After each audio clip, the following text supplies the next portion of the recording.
wabarakatuh. Perkenalkan, nama saya Silvi Setiasari, stambuk E281 18235. Saya dari Fakultas Pertanian Prodi Agroteknologi Universitas Tadulako.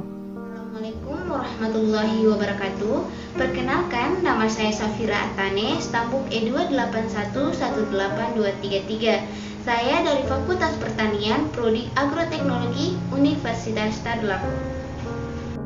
Saya Safira Tane, stambuk E281 18233, mewakili dari kelompok ubi kayu, akan memaparkan materi kami tentang penanganan pasca panen ubi kayu.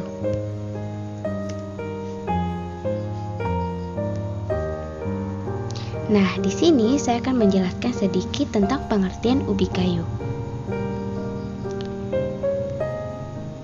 Ubi kayu atau dikenal dengan nama latin Manihot utilissima atau Manihot esculenta crens, yang juga dikenal dengan nama ketela pohon, yang merupakan pohon tahunan tropika dan subtropika dari keluarga Euphorbitaceae. Umbi merupakan satu organ dari yang merupakan modifikasi dari organ lain dan berfungsi sebagai penyimpan zat tertentu, umumnya karbohidrat. Organ yang dimodifikasi dapat berupa daun, batang, atau akar.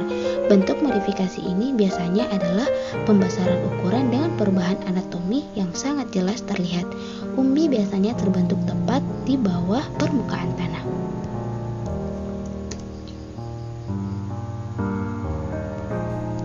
Selanjutnya, sejarah singkat ubi kayu.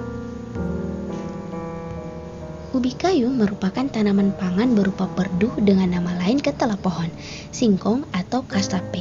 Ubi kayu berasal dari benua Amerika, tepatnya dari negara Brazil. Penyebarannya hampir ke seluruh dunia, antara lain Afrika, Madagaskar, India, dan Tiongkok. Ubi kayu berkembang di negara-negara yang terkenal wilayah pertaniannya dan masuk ke Indonesia pada tahun 1852. Nah, selanjutnya cara panen ubi kayu. Ubi kayu dipanen dengan cara menggunakan pengungkit atau mencabut batangnya secara langsung. Umbi yang tertinggal diambil dengan cangkul atau garpu tanah. Selanjutnya, penanganan pasca panen. Hasil ubi kayu biasanya dalam bentuk ubi segar. Penanganan pasca panen ubi segar meliputi tahap-tahap sebagai berikut. Yang pertama, pengumpulan, penyortiran dan penggolongan, penyimpanan, dan pengemasan dan pengangkutan. Yang pertama, pengumpulan hasil. Kumpulan hasil panen ubi di tempat lokasi yang strategis, yaitu tempat yang aman dan mudah dijangkau oleh angkutan. Penyortiran dan penggolongan. Penyortiran dilakukan untuk memilih umbi yang berwarna bersih terlihat dari kulit umbi yang segar, serta yang cacat terutama terlihat dari ukuran besarnya umbi, serta bercak hitam atau garis-garis pada daging umbi. Selanjutnya,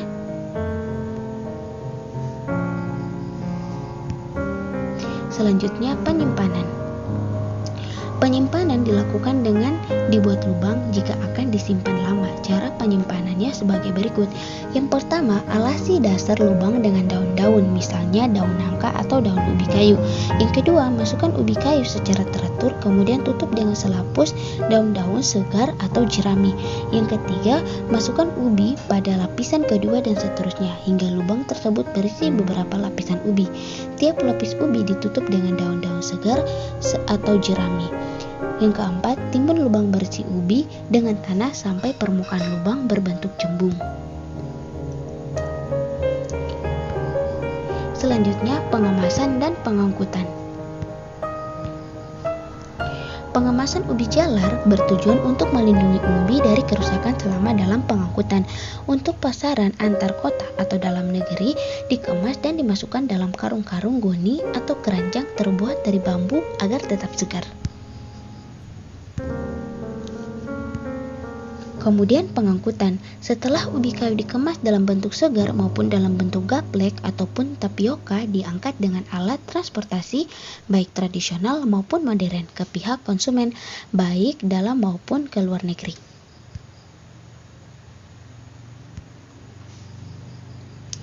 Pengolahan ubi kayu. Ubi kayu sampai saat ini masih digunakan sebagai makanan pokok penduduk Indonesia. Ubi kayu dapat dikembangkan menjadi berbagai produk olahan melalui agroindustri. Pengembangan agroindustri ubi kayu diharapkan akan memperluas lapangan kerja, meningkatkan pendapatan masyarakat dan petani. Ubi kayu dapat diolah menjadi berbagai produk makanan maupun produk olahan bahan kimia. Produk olahan ubi kayu jadi ada 3 macam, yaitu yang pertama, makanan tradisional seperti tiwul, gokik, gatot, growol, dan tape. Yang kedua, makanan pokok seperti liwet, singkong, dan nasi singkong. Makanan jajanan seperti kue kacamata, lamet, getuk, keripik, kerupuk, dan lain sebagainya. Sedangkan produk olahan ubi kayu setengah jadi yaitu tapioka, gaplek, dan tepung kasawa.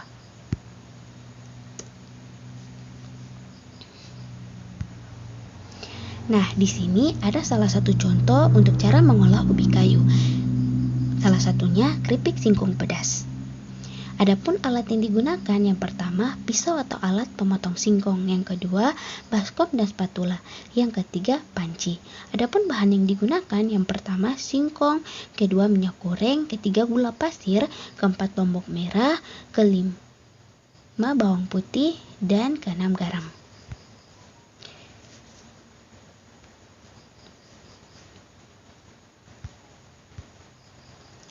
Nah, cara pembuatan. Singkong dikupas, diiris tipis-tipis, kemudian dicuci, dan kemudian digoreng hingga matang. Cabai dan bawang putih dihaluskan, kemudian ditumis dengan minyak goreng. Yang selanjutnya, masukkan garam dan gula pasir, aduk hingga agak kering. Kemudian, masukkan ubi kayu yang sudah digoreng, aduk hingga rata. Selanjutnya, angkat dan setelah dingin, dikemas.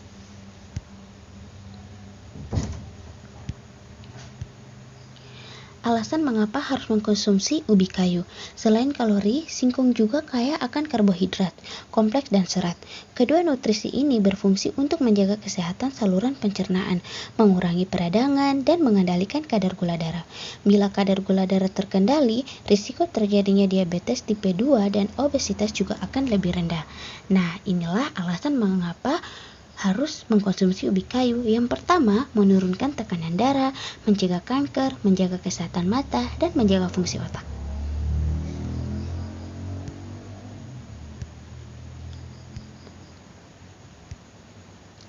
Nah, itulah pemaparan materi dari kami. Saya ucapkan terima kasih. Wabillahi taufiq wal hidayah. Wassalamualaikum warahmatullahi wabarakatuh.